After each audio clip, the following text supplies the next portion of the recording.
homeless girl warns a billionaire about his son, and what she knew would unravel an empire built on decades of carefully guarded secrets. In the heart of a city where wealth meant power, Maya stood at the crossroads of a truth that could destroy everything the Rothschild family had ever built. But this wasn't just another story of scandal. This was a revelation that would prove some warnings come from the most unexpected places. The alleyway behind Global Tech's gleaming headquarters was Maya's sanctuary. A narrow strip of concrete wedged between corporate steel and urban grit. Her makeshift shelter, constructed from discarded cardboard and a weathered blue tarp, blended into the shadows most people deliberately avoided. At 22, Maya had learned invisibility was survival.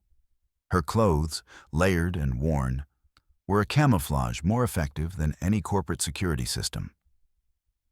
What most people didn't realize was that being unseen meant she saw everything. On this particular November morning, as the first executives began arriving, something felt different. The usual rhythm of polished shoes and hurried conversations carried an undercurrent of tension Maya had learned to recognize during her years surviving on these streets. Her eyes, sharp from years of watching and surviving, caught Alexander Rothschild's son, Ethan, stepping out of a sleek black SUV. His body language was wrong. Not the confident stride of a corporate heir, but something else. Something that made the hair on the back of Maya's neck stand up. She'd seen that look before. The look of a man carrying a weight far heavier than any briefcase. Little did Ethan know, Maya was about to become the most unexpected witness to a secret that could destroy everything. Maya's fingers were numb from the cold, but her ears were alert. The concrete wall behind her cardboard shelter vibrated slightly with the muffled sounds from the adjacent office building's parking garage. Ethan Rothschild wasn't alone. Another voice, deeper, older, was speaking in controlled, measured tones. Her years on the street had trained her to listen without being noticed. "Can't keep covering this up," the older voice said. Male, probably mid-50s, authoritative. Ethan's response was barely a whisper. "You don't understand what's at stake." Maya shifted imperceptibly, her worn jacket blending with the shadows. She knew better than to move, to breathe too loudly. Information was currency, and right now, she was collecting. The conversation continued, fragments of a puzzle that seemed to hint at something far more complex than a simple corporate disagreement. Something was very wrong with the Rothschild family, and Maya was about to find out exactly what. The manila envelope pressed against Maya's chest, a tangible weight of potential revelation. Its presence felt more significant than mere paper. It was a conduit of secrets, a whisper of truth waiting to be deciphered. Her fingers, hardened by years of urban survival, traced the edges of the document with a mixture of caution and curiosity. The letterhead of Hartley, Sinclair and Associates spoke of a world far removed from her own, a realm of polished boardrooms and calculated discretion. Maya had learned to read between the lines during her years on the street, understanding that true power often resided in the spaces between words, in the subtle nuances that most people overlooked.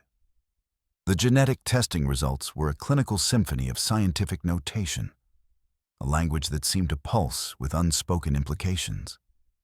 Each line was a breadcrumb, a fragment of a larger, more complex narrative.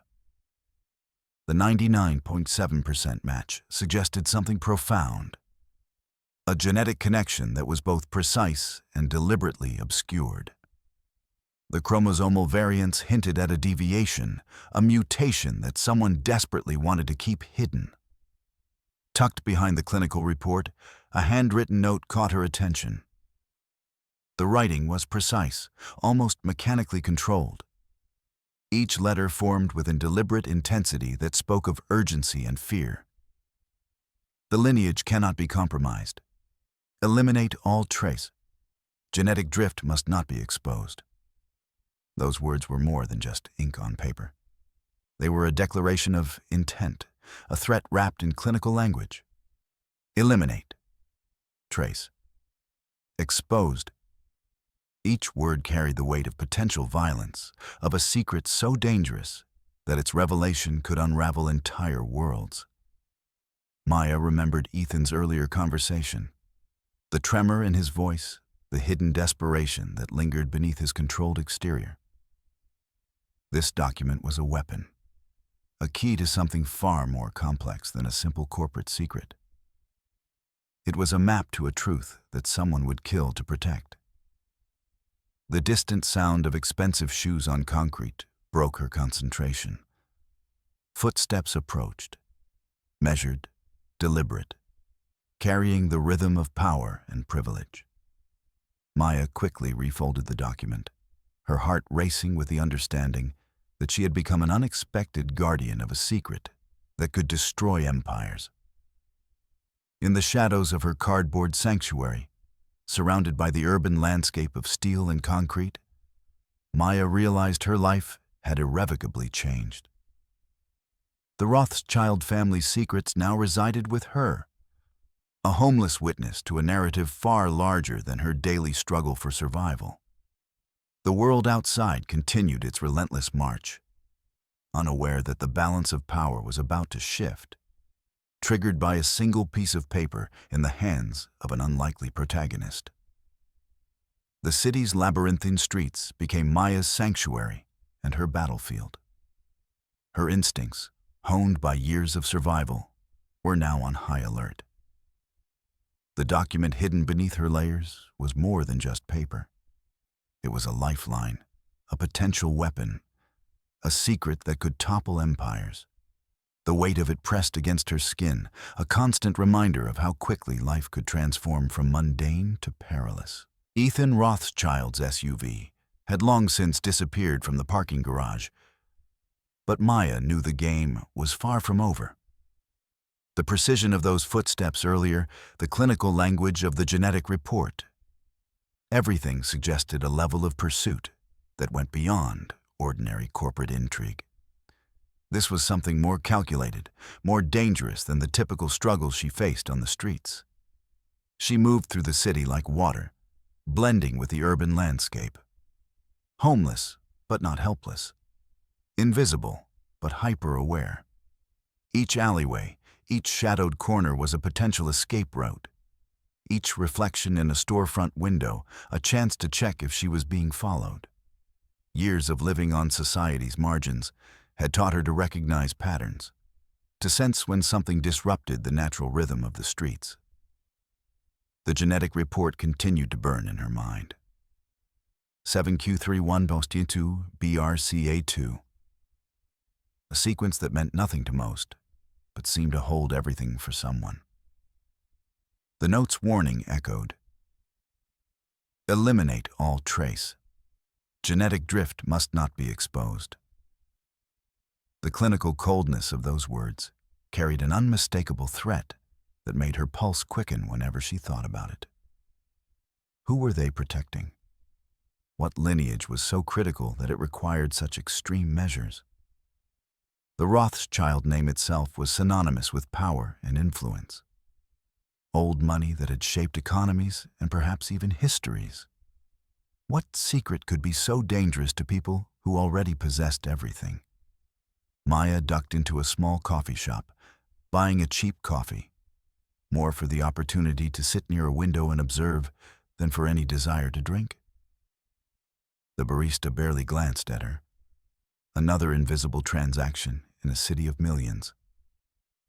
She chose a corner seat, back to the wall, eyes on both the entrance and the street beyond.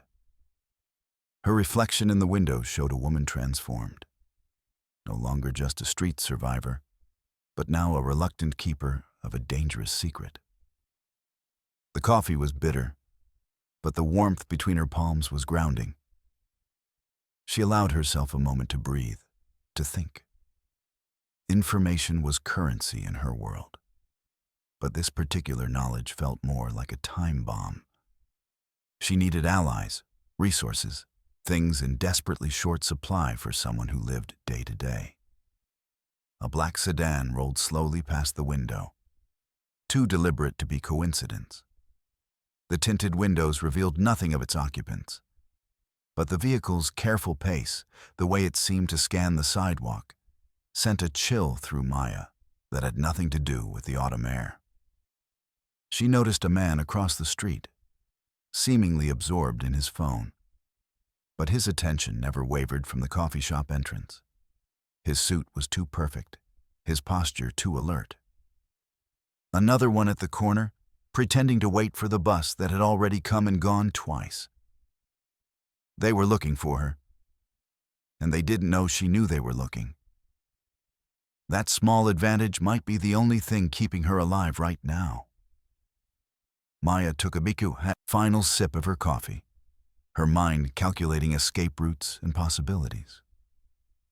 The document felt heavier than ever against her skin. Whatever genetic secret the Rothschilds were hiding, it was worth enough to mobilize resources quickly. These weren't street thugs or common security. These were professionals, methodical and patient. She slipped out through the back exit, using the brief cover of a delivery truck to disappear into an alley she knew connected to 3 different streets. The urban maze that had been her home now became her greatest asset. Every dumpster, every maintenance door, every hidden passage was mapped in her mental geography of survival. The hunt had begun, but Maya wasn't prey. She was a ghost, moving through the concrete wilderness with a document that could change everything. And ghosts, as she well knew, were notoriously difficult to catch. The rain began as a gentle mist, but quickly intensified into a steady downpour, transforming the city into a glistening labyrinth of reflective surfaces. Maya welcomed it. Rain changed patterns, washed away traces, and provided a natural cover for movement. It also thinned the ranks of casual observers, driving most people indoors or under shelter. The rhythmic drumming against concrete and metal created a sonic blanket that muffled footsteps and conversations, another layer of protection in her increasingly dangerous world. 3 days had passed since she'd acquired the document. 3 days of constant movement, of sleeping in 2-hour increments, of watching shadows and reflections. The black sedans had become a persistent presence in her peripheral vision, never quite approaching, but never fully disappearing either. She had spotted men in tailored suits speaking into discreet earpieces, women with too observant eyes scanning crowds with methodical precision, and unmarked vehicles idling at strategic intersections. The Rothschild reach was becoming alarmingly apparent. Maya pulled her weathered jacket tighter around her shoulders as she navigated the narrow passage between 2 apartment buildings. The document was sealed in a waterproof bag, taped securely to her abdomen, uncomfortable but necessary. She'd learned long ago that valuables kept close to the body were hardest to steal. The address she sought was nestled in a forgotten corner of the city, not quite abandoned, but overlooked enough to provide a measure of safety. The building itself was a relic of 1970s architecture, all concrete and faded brick, with windows that had witnessed decades of urban decay and renewal. Apartment 3B belonged to Darius Chen, a former data analyst who'd chosen to disappear from conventional society 5 years ago after whistleblowing on a major tech corporation's privacy violations. The company had buried the scandal, but Darius had chosen to bury himself instead, vanishing into the invisible ecosystem of those who lived off the grid. Maya had encountered him during her second winter on the streets, when he'd shared not just his fire, but his knowledge of how digital systems tracked and categorized people. They weren't friends. Friendship was a luxury in their world. But they recognized in each other a shared understanding of society's margins and the value of information carefully wielded. If anyone could decode the scientific jargon in the genetic report, it would be Darius. His mind was a precision instrument, capable of connecting disparate data points into coherent patterns. More importantly, he understood discretion as only those who had been hunted could. The building's security door had long since stopped functioning, its electronic lock permanently disengaged. A blessing for those who needed anonymity, a curse for those seeking security. Maya took the stairs, avoiding the elevator's confined space. Each landing offered multiple angles of the approach below, ensuring no one followed unnoticed. The stairwell smelled of damp concrete and distant cooking, the mundane sense of lives being lived in quiet desperation. Darius opened his door before she knocked, his expression a mixture of annoyance and curiosity. His hair was longer than she remembered, tied back in a haphazard ponytail, and his eyes carried the reddened exhaustion of someone who spent too many hours staring at screens in darkened rooms. "You're being followed," he stated flatly, stepping aside to let her in. No greeting, no questions about her well-being, just the immediate assessment of her situation. Two men at the corner bodega, another across the street pretending to fix his motorcycle. They arrived 20 minutes before you did. The apartment was a stark contrast to his disheveled appearance, meticulously organized, with multiple monitors displaying scrolling data against dark backgrounds. Cables were bundled and labeled, books arranged by subject and author, and even the minimal kitchenette showed evidence of precise organization. The air smelled of electronics and instant noodles, with an undertone of the herbal tea Darius brewed to stay alert during his marathon coding sessions. "I need your help," Maya said, reaching beneath her layers to extract the document, now sealed in a waterproof bag. The plastic crinkled as she carefully peeled it away. "I need to understand what this means, and what it's worth." Darius adjusted his glasses, his eyes narrowing as he scanned the genetic report. His fingers began typing before he even sat down, the keyboard clicking in rapid succession. 3 of his monitors immediately shifted to display different data sets, one showing what appeared to be a genetic sequence database, another displaying corporate filings, and a third running some kind of decryption algorithm. "This is Rothschild business," he said, his voice dropping to a whisper, as if the very walls might be listening. "You've stepped into something dangerous, Maya. These people, they don't just have money. They have institutional power, generational influence." He glanced up at her, his expression grave. "How did you get this?" "It found me," she replied, unwilling to implicate Ethan Rothschild directly. The fewer details Darius knew, the safer he would be if things went wrong. "I need to know what I'm holding before I decide what to do with it." Maya moved to the window, watching the rain streak down the glass in chaotic rivulets. The street below was partially visible, empty save for the strategic positions Darius had already identified. The man with the motorcycle had given up all pretense of repairs and was now simply standing beside it, periodically checking his phone. Not amateurs, but not invisible either. Perhaps they wanted to be seen, to create pressure, to force a mistake.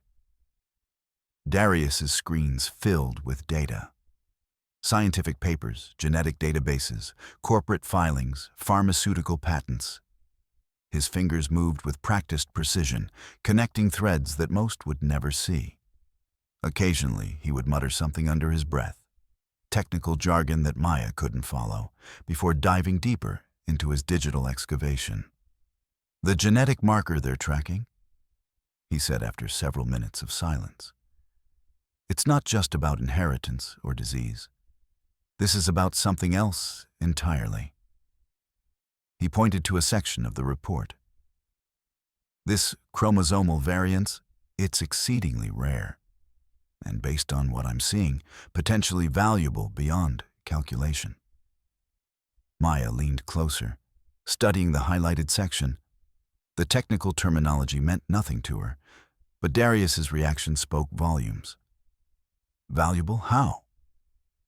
Darius turned to face her, his expression grave. The kind of valuable that rewrites medical science. The kind that pharmaceutical companies would kill for. He gestured to one of his screens where a complex molecular structure rotated slowly.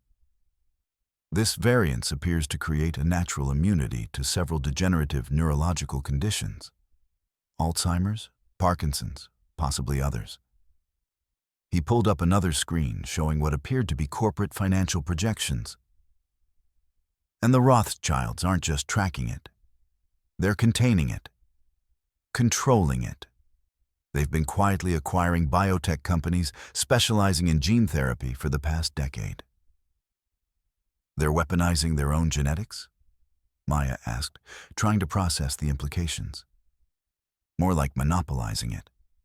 Darius replied, his fingers still moving across the keyboard.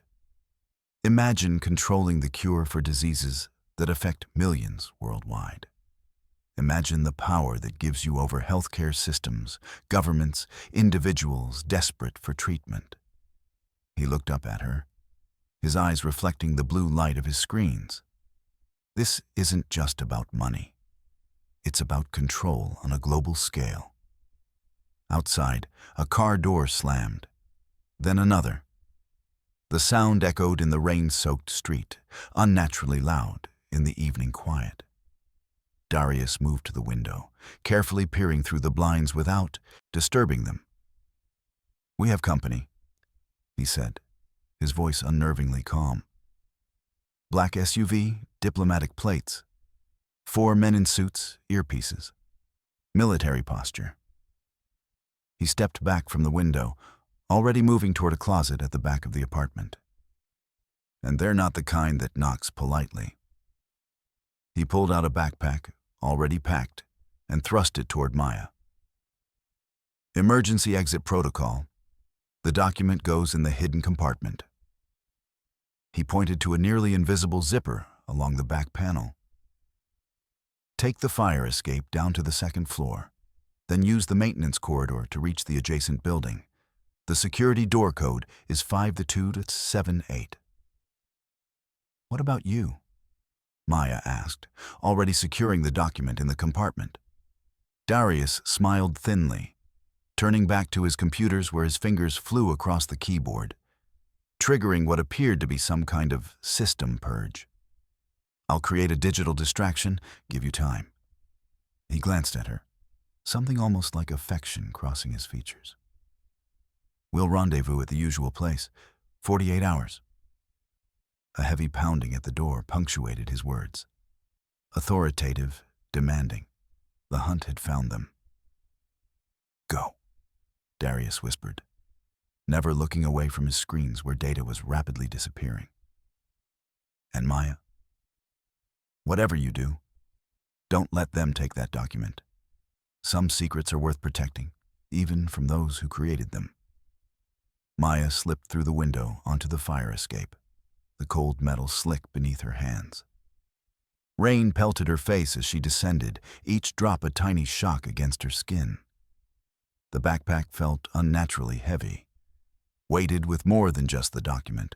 It carried potential, danger, and now, Darius's trust. The responsibility of it all pressed against her shoulders as firmly as the straps digging into her flesh. The metal stairs trembled slightly with each step, the ancient structure protesting against the weight of her desperation. 6 floors below, the alley waited in shadow.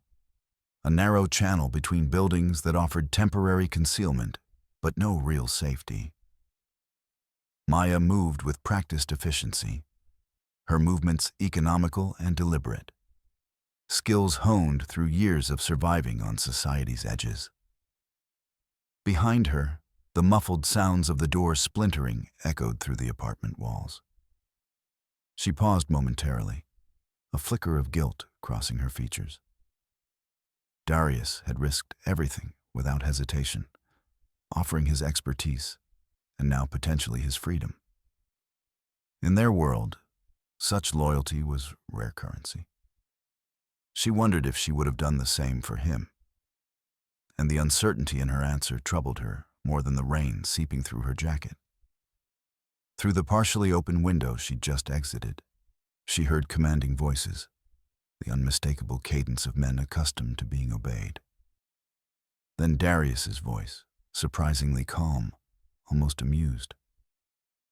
"Gentlemen, I've been expecting representatives from the Rothschild family, though I admit I anticipated a phone call rather than a home invasion." Maya continued her descent, knowing that every second of Darius's distraction was purchased at considerable personal risk. The fire escape creaked ominously as she reached the second floor, a metallic groan that seemed to echo through the narrow alley.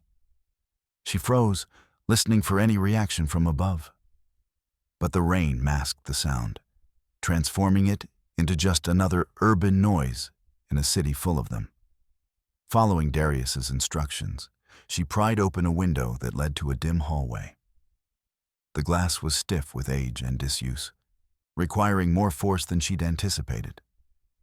When it finally gave way, the sudden movement nearly sent her off balance.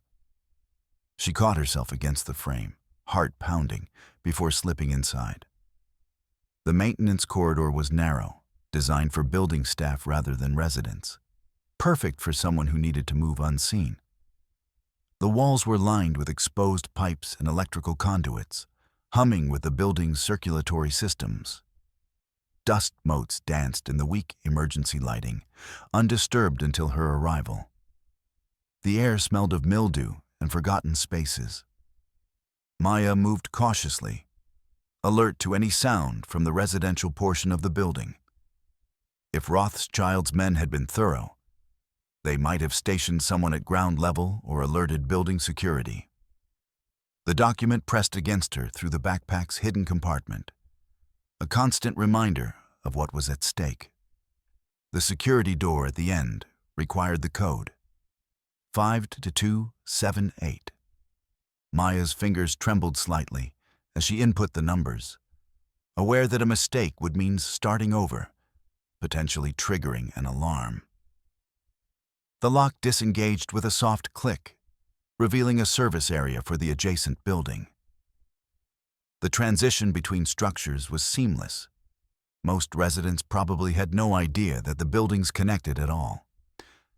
She moved quickly through the industrial laundry room, past hulking machines and the chemical smell of detergent.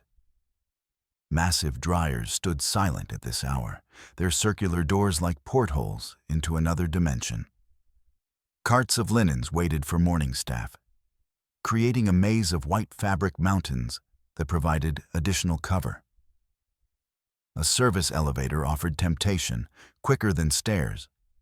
But elevators were traps, confined spaces with limited exits.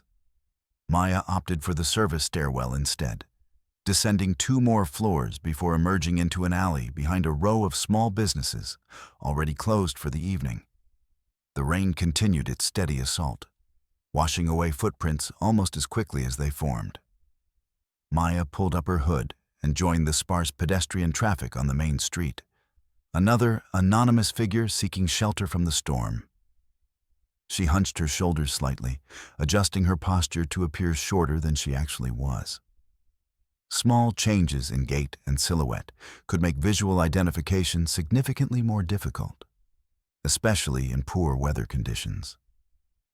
The city pulsed around her, oblivious to the drama unfolding within its concrete arteries. Late-night food vendors called out their offerings, their portable carts creating islands of light and delicious aromas. A group of tourists huddled under an awning, consulting digital maps on their phones. A delivery cyclist sped past, plastic bags of food dangling from his handlebars. Normal life continuing while Maya's had irrevocably changed. 3 blocks later, She risked a glance backward, using a reflective storefront window rather than turning her head. No sign of pursuit. But experience had taught her that absence of evidence wasn't evidence of absence. The men who had breached Darius's apartment wouldn't give up easily. They would have resources, technology, and determination that far exceeded her own. Maya ducked into the subway station, the bright, fluorescent lighting a stark contrast to the gloomy streets above. The harsh illumination made her feel exposed, vulnerable. Surveillance cameras monitored every angle of the station, their unblinking electronic eyes recording her presence. If the Rothschilds had access to the city's security network, and wealth like theirs often came with such privileges, these cameras were as good as human pursuers. She purchased a ticket with cash, feeding crumpled bills into the machine and collecting the flimsy paper card it dispensed. Digital transactions were traceable. Physical currency still offered a thin veneer of anonymity in an increasingly monitored world. The platform was sparsely populated, late enough that the commuter rush had ended, but not so late that the trains had reduced their service schedule. Maya positioned herself near a support column, using it to partially shield herself from the platform cameras while maintaining sight lines to both entrances. She waited until the last moment to board a train heading downtown, watching the doors begin their pneumatic closure before slipping between them. As the train lurched forward, she moved through the car to the far end, then waited again. At the next station, just as the doors began to close, she exited quickly, crossing to the opposite platform where she boarded a different train heading uptown. The subway car was nearly empty. A middle-aged woman dozing against the window, her shopping bags clutched protectively, even in sleep. A group of teenagers huddled around a phone, laughing at something on the screen. And an elderly man reading a physical newspaper, his gnarled fingers turning the pages with deliberate care. Maya chose a seat that allowed her to watch both the other passengers and the doors. The document in the hidden compartment seemed to pulse against her back, a phantom heartbeat reminding her of its significance. Darius's words echoed in her mind. This isn't just about money. It's about control on a global scale. The Rothschilds weren't merely protecting a family secret. They were guarding a biological advantage that could reshape power structures worldwide. And somehow, Maya, homeless, invisible, insignificant Maya, had stumbled into the center of it. She tried to process the implications. A genetic variance that provided immunity to degenerative neurological conditions, the potential to cure Alzheimer's, Parkinson's, and similar diseases that robbed millions of their memories, their mobility, their very selves. In the right hands, such knowledge could alleviate immeasurable suffering. But the Rothschilds weren't containing this information to protect humanity. They were hoarding it, controlling it, weaponizing their own genetic makeup for power and profit. The train lurched to a stop at Canal Street. Maya exited, climbing the stairs to street level where the rain had finally subsided to a gentle drizzle. The air felt cleaner, the city momentarily washed of its accumulated grime. Neon signs reflected in puddles, creating mirror worlds of inverted color and light. The rendezvous point Darius had mentioned, the usual place, was an abandoned printing factory in the industrial district. They had used it once before, when Maya had needed to disappear after witnessing a murder involving a prominent business figure. The building's massive interior, with its labyrinthine arrangement of defunct machinery, provided countless hiding places and multiple escape routes. Darius maintained a cache of emergency supplies there: non-perishable food, first aid equipment, burner phones, and a modest amount of emergency cash. It would take her at least an hour to reach it on foot, following a circuitous route to ensure she wasn't followed. Maya pulled the backpack straps tighter and began walking, her senses hyper-alert to the urban symphony around her. Every car that slowed near her, every pedestrian who maintained pace behind her for more than a block, every security camera that swiveled in her direction, all potential threats, all demanding evaluation and response. 3 blocks into her journey, she noticed it. The black sedan with tinted windows, moving too slowly to be a typical commuter. It maintained a distance of about half a block, neither advancing nor falling behind. Professional surveillance. The vehicle's polished surface reflected the streetlights, its windows revealing nothing of the occupants within. But Maya could feel their eyes on her, methodical and patient. Her pulse quickened, but she forced herself to maintain her pace. Sudden changes in behavior would only confirm their suspicions. Maya's mind raced through her options. Direct confrontation was impossible. These weren't street thugs who could be intimidated or outsmarted with simple tactics. Outrunning them was equally unlikely. The sedan could easily overtake her, and its occupants were undoubtedly armed and trained.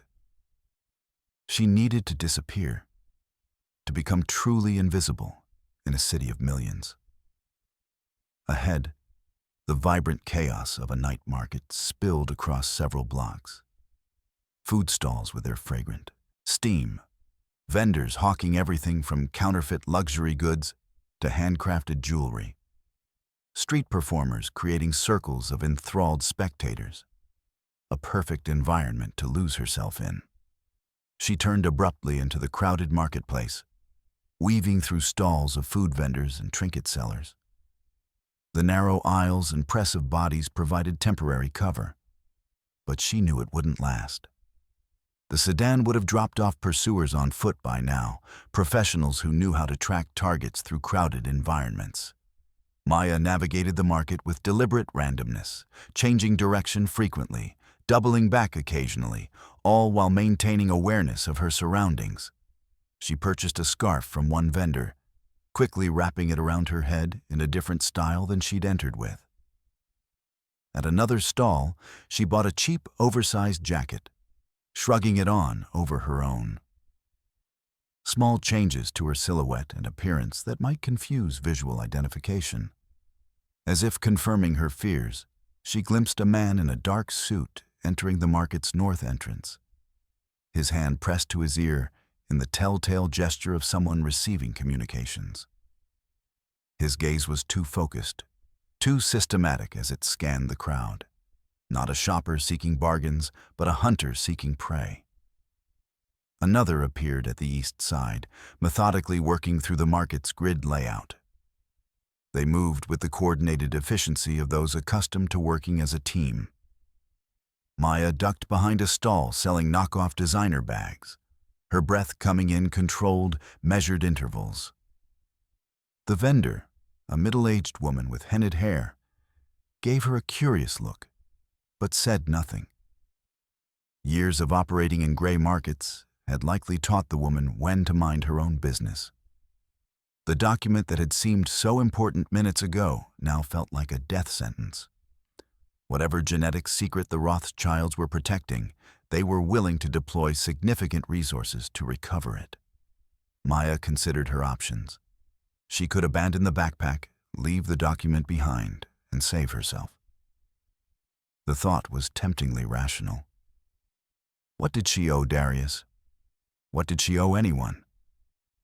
But something deeper than logic kept the backpack firmly on her shoulders.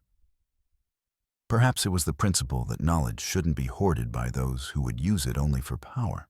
Perhaps it was simple defiance against those who believed their wealth entitled them to control the lives of others. Or perhaps it was the realization that she was already too deeply involved. Abandoning the document wouldn't guarantee her safety now. A hand touched her shoulder. Maya spun, muscles tensing for a fight, only to find herself facing a young woman with bright blue hair styled in an undercut. Multiple facial piercings glinting in the market's colorful lights. Her eyes were sharp, intelligent, taking in Maya's disheveled appearance and wary stance with a single, appraising glance. "You look like you need help," the stranger said, her voice low but clear even amid the market's cacophony. Her eyes darted meaningfully toward the men in suits who were now methodically working their way through the central aisle. "Those corporate types have been following you since you entered the market. Private security, not cops. And they're not being subtle about it." Maya hesitated, suspicion warring with desperation. The blue-haired woman could be working with the Rothschilds, a honey trap designed to gain her trust. But the men were closing in, their coordinated movements leaving fewer and fewer escape routes with each passing second. "I don't know what you're into," the woman continued, "and honestly, I don't care. But I hate seeing people hunted." She extended her hand, a simple silver ring glinting on her middle finger. "I'm Zoe, and I know ways through this market that aren't on any map. Follow me, quickly." With no better options and the net closing in, Maya made a split-second decision and followed the blue-haired woman deeper into the labyrinth of the market. Zoe moved with confident familiarity, navigating through gaps between stalls, nodding to certain vendors who nodded back with knowing looks, and occasionally pulling aside what appeared to be solid walls of merchandise to reveal hidden passages between sections. The market evolved organically, Zoe explained, as they ducked through a narrow corridor lined with stacked boxes of produce. City never properly planned it, so the vendors created their own infrastructure. Secret passages, storage areas, unofficial security systems. It's practically a city within the city. They emerged into a small courtyard hidden at the center of the market, invisible from the main thoroughfares. Several vendors were taking breaks here, smoking cigarettes or eating late dinners from shared containers. They acknowledged Zoe with casual familiarity, but regarded Maya with cautious curiosity. "My father's stall is just through there," Zoe said, pointing to a curtained doorway. "We can cut through his storage area to the service alley behind the market. Those suits won't know which direction you went." "Why are you helping me?"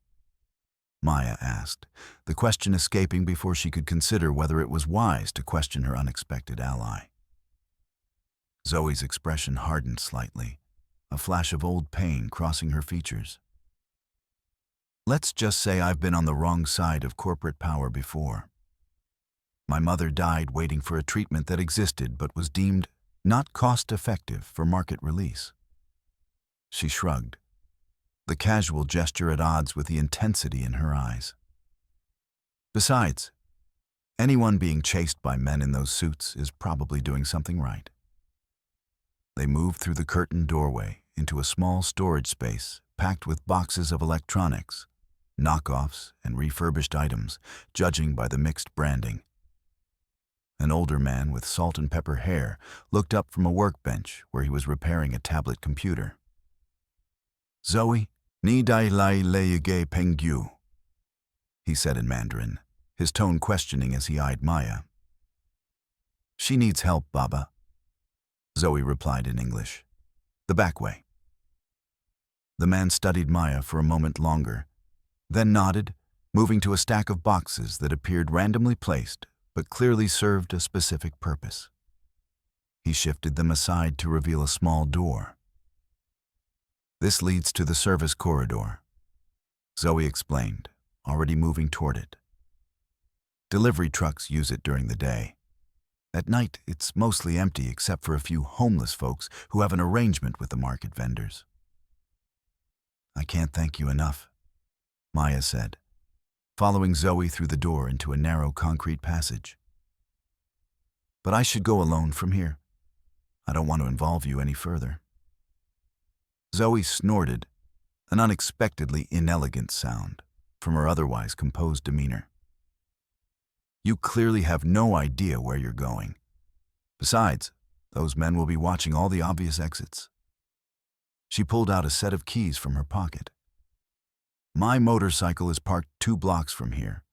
I can get you away from this area at least. Maya hesitated, weighing the risks. Trusting strangers wasn't her natural inclination. Survival on the streets had taught her caution above all else. But Zoe had already demonstrated both knowledge and willingness to help, and Maya's options were rapidly diminishing. Okay, she agreed finally. But just to clear the immediate area, I have somewhere I need to go. Zoe nodded, leading the way down the service corridor, past loading docks and industrial trash compactors. Whatever you're carrying, she said without looking back. It must be pretty important to have those kinds of resources deployed against you. Maya said nothing, adjusting the backpack slightly. The document's weight seemed to have increased with each passing minute, a physical manifestation of its growing importance in her life. Don't worry, Zoe continued, interpreting Maya's silence correctly. I'm not asking what it is. Sometimes it's better not to know. She paused at a junction in the corridor, peering carefully around the corner before motioning Maya forward. But whatever it is, I hope it's worth it.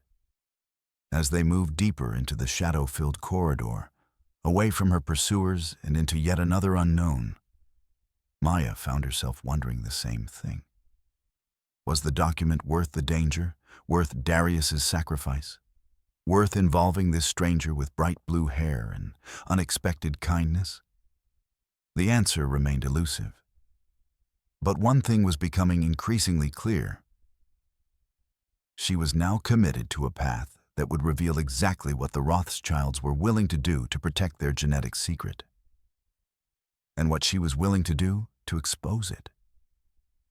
Zoe's motorcycle cut through the night with surgical precision, weaving between late evening traffic with the confidence of someone who understood the city's rhythms intimately. Maya clung to her unexpected ally, the wind tearing at her clothes and the roar of the engine drowning out the persistent thoughts of pursuit. The vibration of the machine beneath them created a strange sense of freedom despite their circumstances, a momentary illusion of outrunning the danger that pursued them. They had taken a convoluted route away from the night market, doubling back several times, using service alleys and parking structures to obscure their trail. Twice, Zoe had killed the engine and coasted silently down side streets, listening for the sound of following vehicles. Her intuitive understanding of urban evasion techniques impressed Maya, who had developed similar skills through necessity rather than choice. The city lights blurred around them as they accelerated through a yellow light, the motorcycle leaning into a turn with graceful precision. Maya found herself wondering about her impromptu savior. What experiences had shaped Zoe's apparent comfort with operating in the shadows? The blue-haired woman had mentioned digital activism and corporate power, but those brief references only hinted at a deeper story. Where exactly are we headed? Zoe shouted over her shoulder, her voice barely audible above the wind and traffic. They had reached a major intersection, multiple routes sprawling before them like the branches of an urban tree. The old printing factory in the industrial district. Maya responded, her lips close to Zoe's ear to ensure she was heard. Near the abandoned railway terminal. Zoe nodded, making a sharp turn that sent them down a narrow street lined with wholesale fabric businesses, all closed for the night. I know it. Used to be urban exploration territory before the development companies started buying up everything for conversion. My friends and I documented the whole complex last year before the first phase of demolition started. The casual reference to urban exploration aligned with Maya's emerging understanding of Zoe, someone familiar with the city's forgotten spaces and comfortable operating outside official boundaries. It was a small reassurance. They shared at least some common ground in their relationship with society's margins. The city transformed around them as they rode, the gleaming high-rises and bustling commercial zones giving way to the skeletal remains of America's manufacturing past. Warehouses with broken windows stood like sentinels, their faded signage hinting at former glory. Chain-link fences surrounded empty lots where nature had begun the slow process of reclamation, weeds pushing through cracked concrete. Occasional security lights cast pools of harsh illumination, creating islands of visibility in the industrial darkness. A freight train rumbled in the distance, its mournful horn echoing through the largely abandoned district. The sound carried a strange nostalgia for an industrial era that had shaped the city before retreating, leaving these hollow monuments to productivity behind. Maya had spent many nights in such places. The forgotten zones, where the unhoused could find temporary shelter away from the harassment that often came in more populated areas. Zoe slowed the motorcycle as they approached the printing factory, cutting the headlight and coasting the final block in near darkness. The building loomed against the night sky, a massive brick structure with rows of industrial windows, many now shattered or boarded over. A faded sign still clung to the facade. Meridian Press, quality since 1923. The factory had once been the pride of the city's printing industry, producing everything from newspapers to deluxe art books. Now it stood as a monument to changing technologies and offshore production, another casualty of economic evolution. Its current value lay primarily in the land beneath it, awaiting the inevitable transformation into luxury condominiums or corporate offices once the developers finished assembling the necessary parcels. "We should ditch the bike a few blocks away," Maya suggested as they came to a stop, her voice hushed despite the emptiness surrounding them. "Just in case." Zoe nodded, guiding the motorcycle around the corner to a small automotive repair shop with several vehicles parked in its lot. She nestled the bike between two cars, where it would be less conspicuous, then removed her helmet and shook out her vibrant blue hair.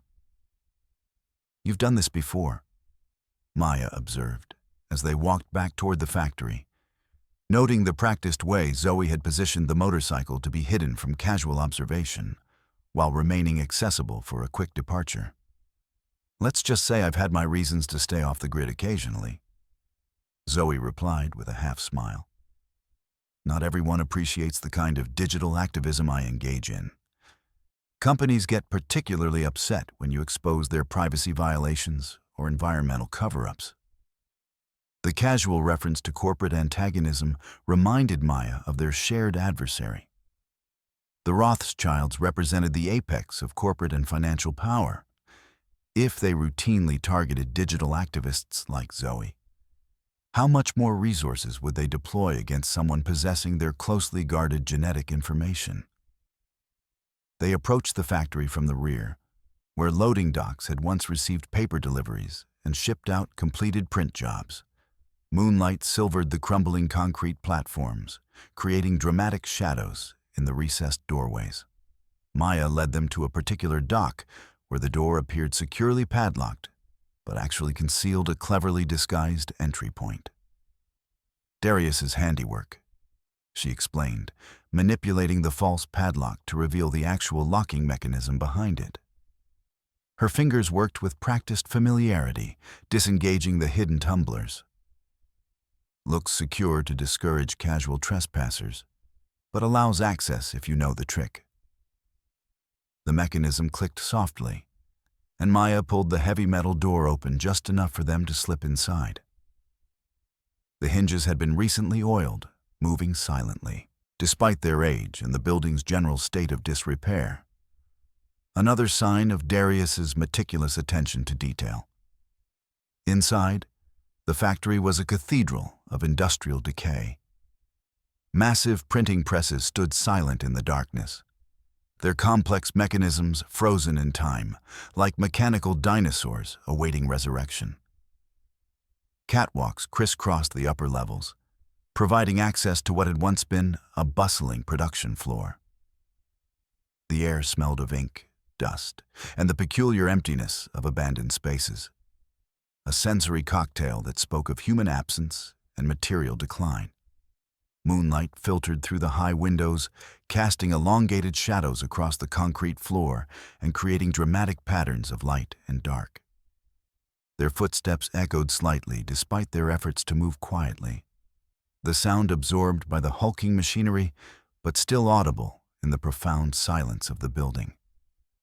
"This place is incredible," Zoe whispered, her voice tinged with the reverence urban explorers often felt in such spaces. The scale of these machines. They don't build industrial equipment with this kind of aesthetic consideration anymore. Maya nodded, understanding the sentiment. There was a grandeur to these old manufacturing spaces, a sense of purpose and permanence that modern facilities rarely achieved. The printing presses, with their intricate gears and massive rollers, represented a tangible connection to the physical world that digital production had largely eliminated. She navigated through the machinery with practiced ease, leading Zoe to a small office area that had been converted into a makeshift safe house. The space had once belonged to a floor supervisor, positioned to oversee the production area while maintaining a degree of separation. Now it served as Darius's emergency fallback position, one of several he maintained throughout the city. Solar-powered battery banks provided minimal electricity, enough to power the essential equipment Darius had installed. A basic communication system, security monitors covering the building's approaches, and a small refrigerator. A military-style cot occupied one corner, with a sleeping bag and pillow neatly arranged. A bookshelf held technical manuals, survival guides, and, incongruously, a collection of classic literature. Darius's one concession to comfort during potentially lengthy stays. "Welcome to the sanctuary," Maya said, activating a series of battery-powered lanterns that cast a warm glow throughout the space. The light transformed the stark utilitarian room, creating an almost cozy atmosphere despite the circumstances. Not exactly five-star accommodations, but it's secure. Zoe whistled softly as she took in the setup, running her fingers along the edge of a communications console that appeared to be cobbled together from various components. "Impressive. Your friend Darius thinks of everything." "He's had to," Maya replied, finally removing the backpack and placing it carefully on a metal desk that dominated the center of the room. The weight lifting from her shoulders brought physical relief, but the responsibility remained. When you've been hunted before, you learn to prepare for it to happen again. She unzipped the hidden compartment and removed the document, spreading the pages across the desk. The genetic report seemed innocuous under the lantern light. Just paper and ink, technical jargon, and data points. Yet people were willing to deploy significant resources to recover it. The disconnect between its mundane appearance and extraordinary significance wasn't lost on Maya. "So, that's what all the fuss is about," Zoe said, keeping a respectful distance from the desk, though her curious gaze lingered on the pages. "Looks like medical gibberish to me."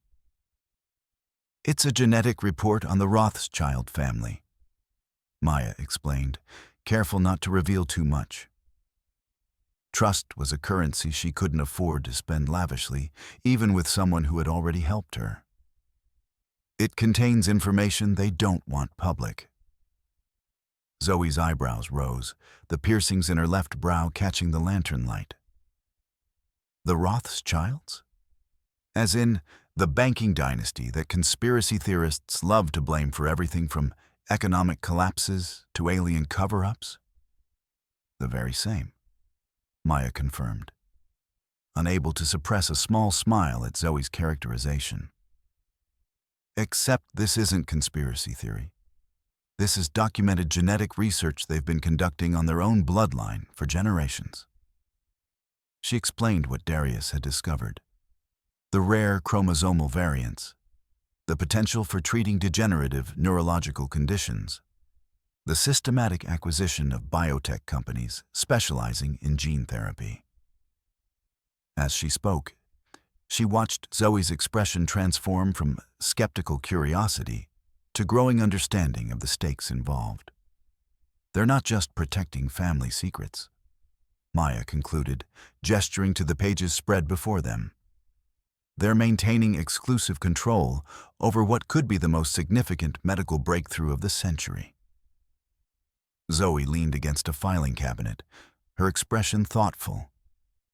The blue of her hair seemed almost luminous in the lantern light, creating a halo effect that contrasted with the seriousness of her demeanor. "Information wants to be free," she murmured, almost to herself. "That's what my collective always says. Knowledge hoarding is just another form of class warfare." "Your collective?" Maya asked, picking up on the term with interest. It suggested organization, shared purpose, potentially useful allies, but also a complication if they had their own agenda. "Digital activists," Zoe explained, straightening slightly as she moved into a topic clearly important to her. "We call ourselves the Transparency Initiative. We believe in open access to information that impacts public welfare." She gestured toward the document. "Medical research that could help millions definitely qualifies." Her voice carried conviction, the passion of someone who had found purpose in challenging power structures. "We've exposed corporate malfeasance, government surveillance overreach, pharmaceutical price fixing, anything where information asymmetry allows the powerful to exploit the vulnerable." The revelation that Zoe belonged to an organized activist group made Maya uneasy. Idealists often underestimated the ruthlessness of the powerful approaching danger with righteous indignation rather than pragmatic caution. Yet she couldn't deny that having allies with technical expertise might prove valuable in the days ahead. The Rothschilds would deploy sophisticated surveillance and tracking technologies. Countering them would require similar technical sophistication.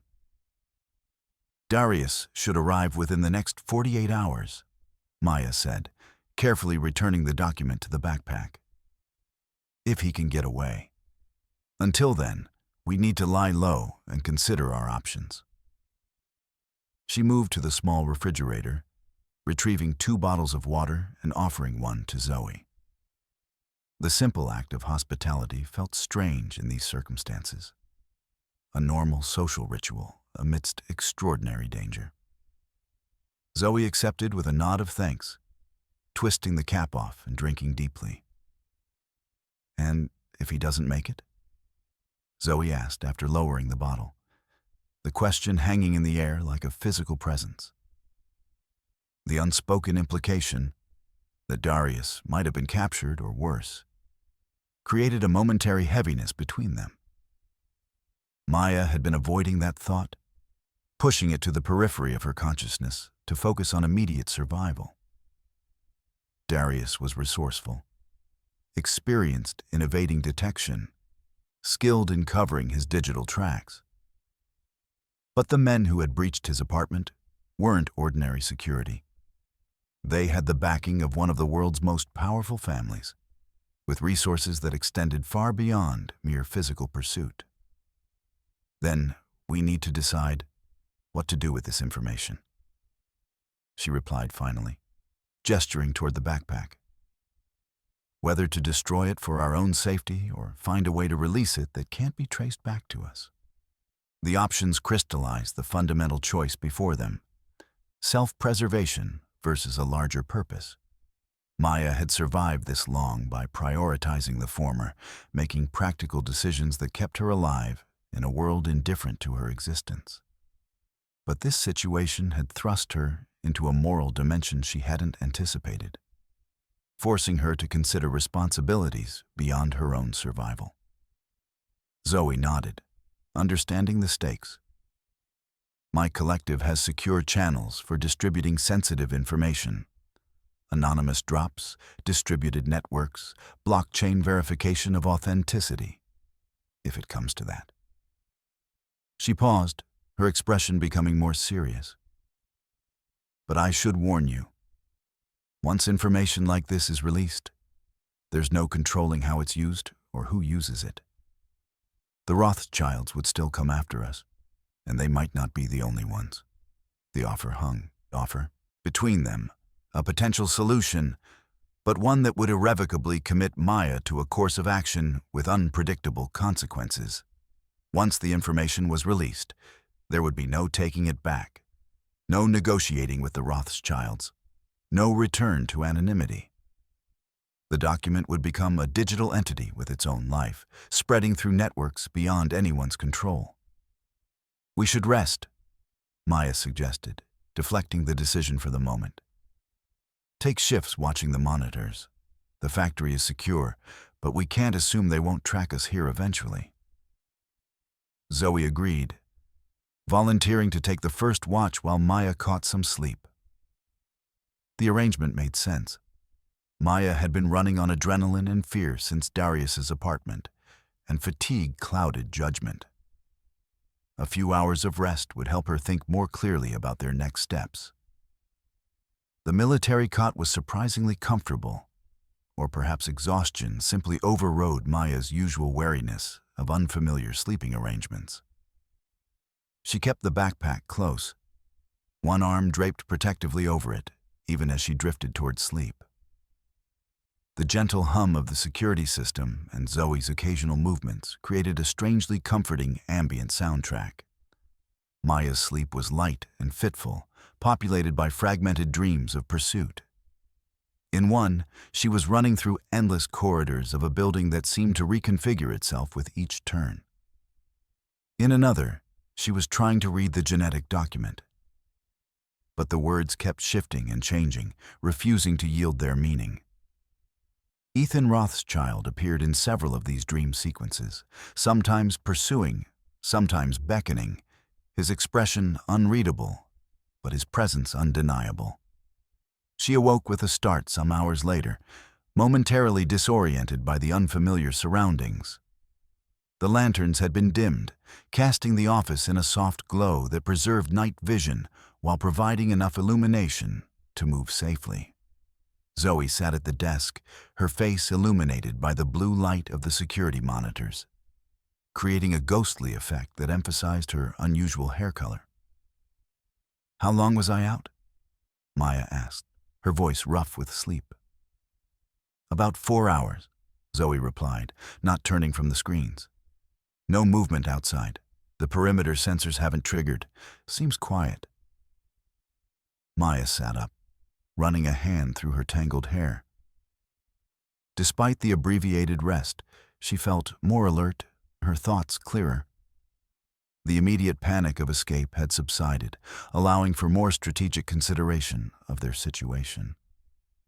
She joined Zoe at the monitors, scanning the different camera feeds that showed various approaches to the factory.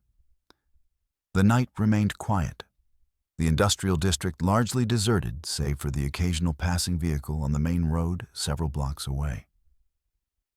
"I've been thinking," Zoe said, her voice low despite their isolation, "about the document, about what it means." She turned to face Maya, her expression earnest in the blue glow of the screens. "If what you've told me is accurate, this isn't just about medical breakthrough. It's about control over human evolution itself." Maya considered this perspective, recognizing its validity. The genetic variants the Rothschilds possessed, and were carefully controlling, represented more than a potential treatment for existing conditions. It represented a possible future where genetic advantages became the ultimate expression of inequality, where biological destiny was determined by access to proprietary genetic modifications. The question isn't just whether to release the information, Zoe continued. It's how to ensure it benefits humanity rather than just creating another avenue for exploitation. Raw data dumps can sometimes do more harm than good, if there's no context, no ethical framework for application. The observation surprised Maya. It showed a nuance she hadn't expected from someone associated with radical transparency activism. Perhaps Zoe's collective had evolved beyond simplistic information liberation to consider the complex ethical dimensions of their work. Before she could respond, one of the security monitors flashed, showing movement at the factory's perimeter. Both women tensed, moving closer to examine the grainy night vision image. The system Darius had installed used passive infrared detection combined with low-light cameras, sophisticated enough to distinguish between animal and human movement while remaining undetectable to standard security sweeps. A solitary figure approached the main entrance, moving with the cautious deliberation of someone trying to remain undetected. The figure paused at the door, seeming to examine the lock mechanism. The camera angle captured only a partial profile, insufficient for definitive identification. Could be a random urban explorer, Zoe suggested, though her tone indicated she didn't believe it. The industrial district attracted such visitors occasionally. Photography enthusiasts, graffiti artists, thrill seekers documenting abandoned spaces. But the timing was too coincidental. Or it could be Darius, earlier than expected, Maya countered, though the silhouette didn't match his build. Darius was taller, broader in the shoulders. This figure was more slender, moving with a different gait. They watched in tense silence as the figure continued examining the main entrance, methodically testing different approaches.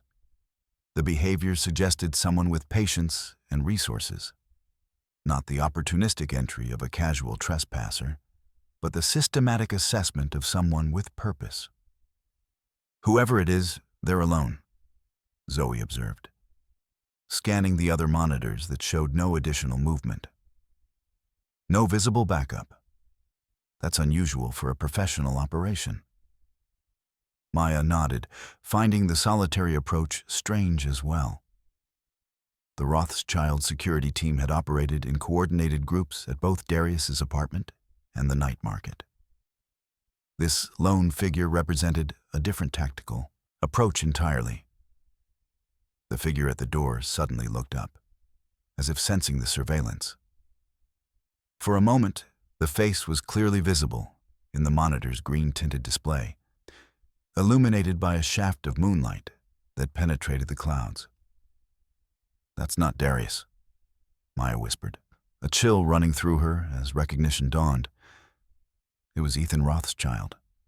The shock of seeing him, alone, without his security detail, at this remote location, momentarily paralyzed both women. Ethan's presence defied explanation.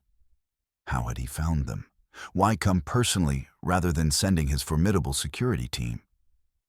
What could possibly motivate a Rothschild heir to venture into an abandoned factory in the middle of the night? "He came alone," Zoe whispered, her voice tinged with disbelief. "Why would he do that?" Maya shook her head, equally confused. "I don't know. It makes no sense." She watched as Ethan continued examining the main entrance, his movements displaying a surprising familiarity with security systems. Unless, the thought formed slowly, a possibility she hadn't considered until this moment. What if Ethan's involvement was more complex than simple recovery of family secrets? What if his goals diverged from the family's institutional position? "Unless what?" Zoe prompted, her eyes still fixed on the monitor. "Unless he's not here as a Rothschild enforcer," Maya replied, the theory developing as she spoke. "What if he's acting independently, against family interests?" The possibility cast their situation in an entirely new light. If Ethan had broken ranks with his family's agenda, his presence could represent opportunity rather than threat. But it could equally be an elaborate trap, a strategy to gain their trust before reclaiming the document.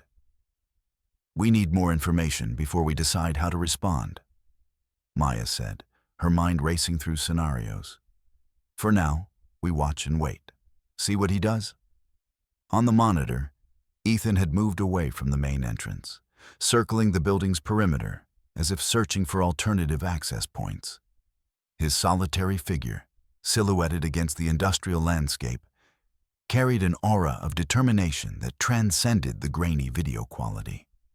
Whatever his purpose, Ethan Rothschild had just transformed an already complex situation into something far more unpredictable. The document in Maya's possession had drawn not just the institutional power of the Rothschild family, but the personal attention of one of its heirs. A development that suggested layers of motivation and conflict they had yet to unravel. As they watched him methodically exploring the factory's exterior, both women understood that the next few hours would likely determine not just their immediate safety, but the ultimate fate of the genetic information that had unexpectedly thrust them into this dangerous game of secrets and power.